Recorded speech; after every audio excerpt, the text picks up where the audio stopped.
La historia de San Benito de Nursia.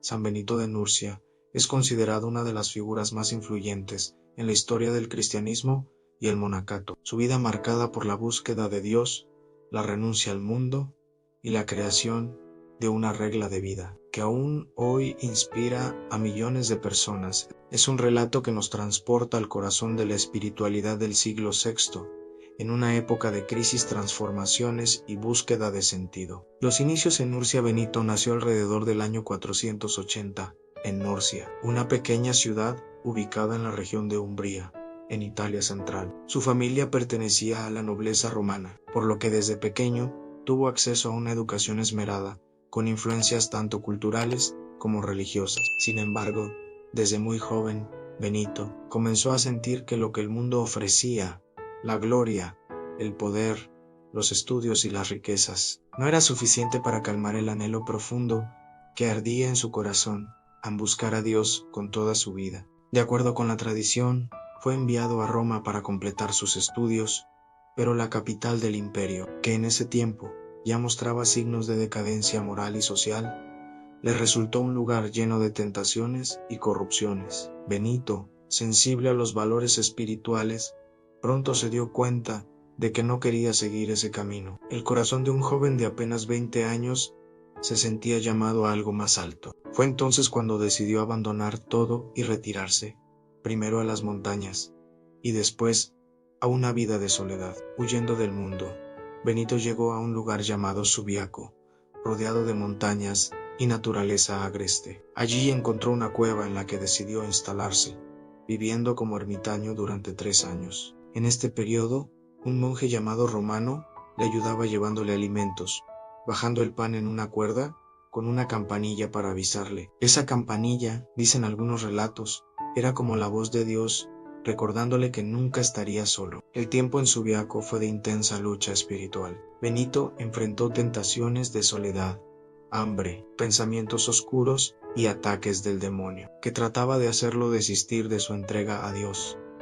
Sin embargo, con oración, ayuno y disciplina, se fortaleció hasta convertirse en un hombre de profunda fe y fortaleza interior. En este tiempo, desarrolló una sabiduría práctica y espiritual, que más tarde sería la base de su regla. Su fama de santidad comenzó a extenderse. Muchos lo buscaban para recibir consejo, sanación y dirección espiritual. Algunos incluso le pidieron que dirigiera comunidades de monjes, aunque no siempre fue aceptado por todos, pues su disciplina era firme y clara. Algunos discípulos intentaron rebelarse contra él, llegando incluso a envenenarle. La tradición cuenta que, al bendecir la copa de vino que contenía veneno, esta se quebró milagrosamente, salvando su vida. Este episodio se convirtió en uno de los símbolos más conocidos de San Benito, el poder de la cruz y de la bendición contra el mal. Después de esas experiencias, Benito continuó formando discípulos. Fundó 12 pequeños monasterios en los alrededores de Subiaco, organizando comunidades de oración y trabajo. Pero su obra más trascendental llegaría cuando se trasladó a Monte Cassino, un monte entre Roma y Nápoles. Allí, alrededor del año 529, estableció el gran monasterio que sería el corazón de la espiritualidad benedictina. En Monte Cassino, Benito escribió su célebre regla de los monjes, conocida como la regla de San Benito. Este texto, de gran sabiduría, ofrecía una forma de vida equilibrada entre la oración, el trabajo manual y la vida comunitaria. Su lema, ora et labora, ora y trabaja, se convirtió en una síntesis de su visión. El ser humano glorifica a Dios tanto con la oración como con el trabajo cotidiano. La regla no era rígida, sino profundamente humana, adaptada a la debilidad de las personas, buscando siempre la caridad, la humildad y la obediencia como pilares de la vida comunitaria. La regla de San Benito no solo marcó la vida de los monasterios, sino que tuvo una influencia decisiva en la cultura occidental. Gracias a los monjes benedictinos, Europa preservó conocimientos, manuscritos, técnicas agrícolas y una vida cristiana comunitaria en tiempos oscuros. Tras la caída del Imperio Romano, San Benito fue un hombre profundamente espiritual, pero también práctico. Los relatos de su vida están llenos de episodios milagrosos. Se dice que multiplicó alimentos para sus monjes en tiempos de escasez, que curó enfermos, liberó a personas poseídas y sobre todo, que venció repetidas veces las tentaciones del demonio. La famosa medalla de San Benito, que hoy muchos cristianos llevan como protección, recoge símbolos y oraciones que evocan esa lucha espiritual contra el mal. En ella se leen palabras como Vade retro, Satana, apártate, Satanás, que resumen su confianza en Cristo como defensor frente a las fuerzas del mal. Benito vivió sus últimos años en Montecassino, dedicado a la oración y a guiar a sus monjes. Murió el 1 de marzo del año 547, según cuenta la tradición, de pie, sostenido por sus hermanos,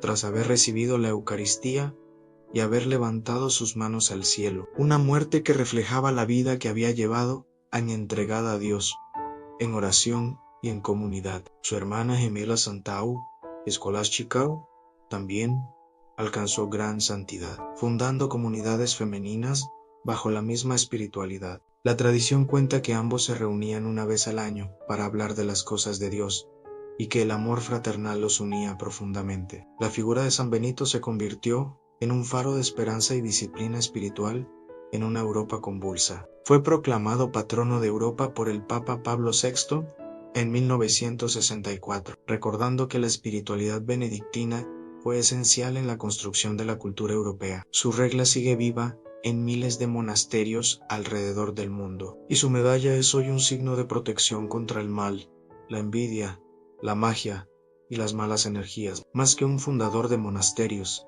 San Benito fue un maestro del alma humana. Comprendió que el hombre necesita equilibrio, humildad y una vida ordenada para encontrar a Dios en su historia. Nos enseña que, en medio de la confusión y la decadencia, siempre es posible levantar comunidades de fe, esperanza y amor.